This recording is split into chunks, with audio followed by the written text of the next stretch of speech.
Bonjour, aujourd'hui nous allons voir le contrôle d'une anode de magnésium sur un ballon gaz de marque Styx.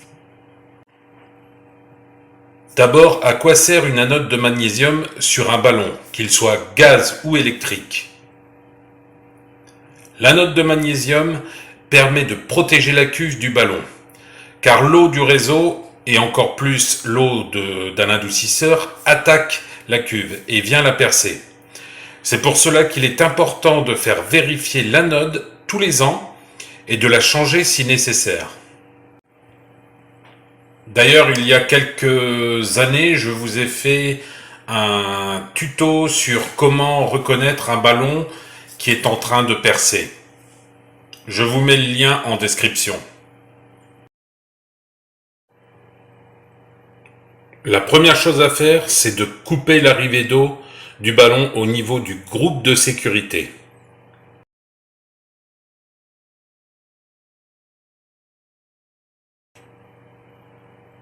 Après, je viens casser la pression en ouvrant un robinet d'eau chaude. Et maintenant, je peux démonter l'anode tranquillement. J'ai pris une clé anglaise, mais avec une clé de 24, c'est bon aussi. Par contre, comme vous pouvez le voir, elle vient assez facilement, parce que ça faisait plusieurs années que je la démontais. Donc, c'est plus facile.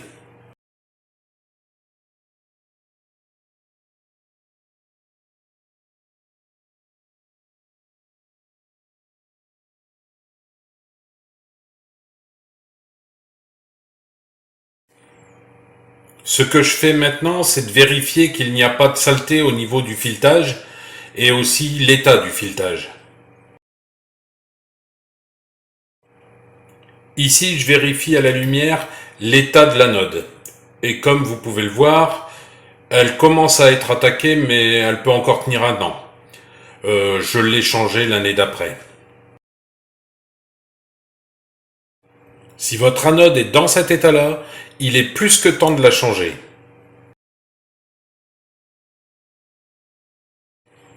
Je vous ai parlé tout à l'heure de l'eau des adoucisseurs. Alors, l'eau adoucie a tendance à détériorer très rapidement l'anode. Et souvent, il faut changer l'anode tous les ans. Maintenant, je referme le robinet d'eau chaude que j'avais laissé ouvert. J'ai préparé l'anode avec du téflon. Et là, je la remets en place en serrant à la main au début, puis après à la clé.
Maintenant, j'ouvre le robinet du groupe de sécurité pour mettre le ballon sous pression.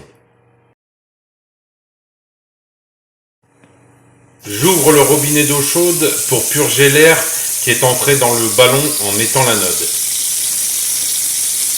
Ça peut prendre du temps, surtout si vous avez une grande tuyauterie. Il peut même avoir des coups de bélier. Ici, j'ai eu de la chance, il n'y en a pas eu. J'ai fait rentrer très peu d'air dans le ballon.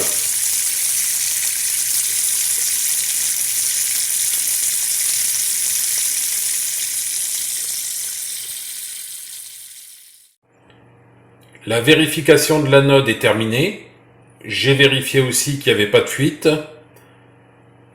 Maintenant, il ne me reste plus qu'à nettoyer le brûleur.